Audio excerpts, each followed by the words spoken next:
अरे sir mic क्यों लगा रखा है? रोज सर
आज आम्ही 19व्या स्वातंत्र्य दिनानिमित्त संपूर्ण मुस्लिम समाज एकता संघटनामार्फत मान्य पालकमंत्र्यांची मान्य जिल्हाधिकारी कार्यालयासमक्ष भेट घेतली आणि त्यांना विनंती केली की जामनेरमध्ये जो मॉब लिंचिंगचे प्रकरण घडलेले आहे त्याच्यात आम्हाला या 8 मागण्या अत्यंत आवश्यक आहे। पालकमंत्री म्हणून आपण ते करण्यात यावे। पहिली की पीडित कुटुंबाने दिलेल्या दबावाप्रमाणे मुख्य आरोपी जो एका संघटनेचा एका राजकीय पक्षाचा प्रमुख आहे त्याला त्वरित अटक करण्यात यावी। त्याचप्रमाणे कॅफे चालक याच्यावर सुद्धा गुन्हा दाखल करण्यात यावा।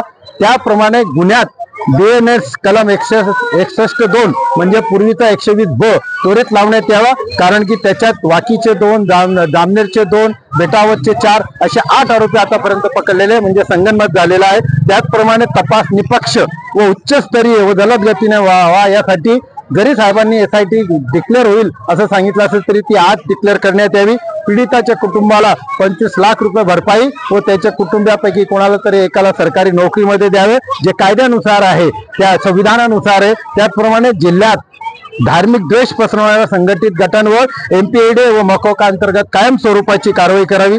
जामनेरमधील जे काही समाजकंटक नेहमी सोशल मीडियाद्वारे द्वेष पसरवित आहेत, 2 समाजात ते निर्माण करीत आहेत, त्यांच्यावर सुद्धा कायदेशीर कारवाई करावी। व महत्वाचे म्हणजे या प्रकरणी मकोका लावण्यात यावा सर्व आरोपींवर, जेणेकरून त्यांनी संघटित गुन्हेगारीचा प्रकार केलेला आहे आणि एका तरुणाला जीवनशी ठार मारलेले आहे। आणि सर्वात महत्वाचं या प्रकरणी विशेष सरकारी वकील म्हणून पीडिताच्या विनंतीनुसार सामाजिक संघटनेच्या विनंतीनुसार विशेष सरकारी वकिलाची नेमणूक करावी। तो या कायद्यानुसार आम्हाला अलाउड आहे त्याप्रमाणे त्याची नियुक्ती करावी हीच आमची आणि त्याच वेळी पालकमंत्र्यांनी माननीय SP साहेबांसमोर सांगितलं की मी SIT ची घोषणा केलेली आहे।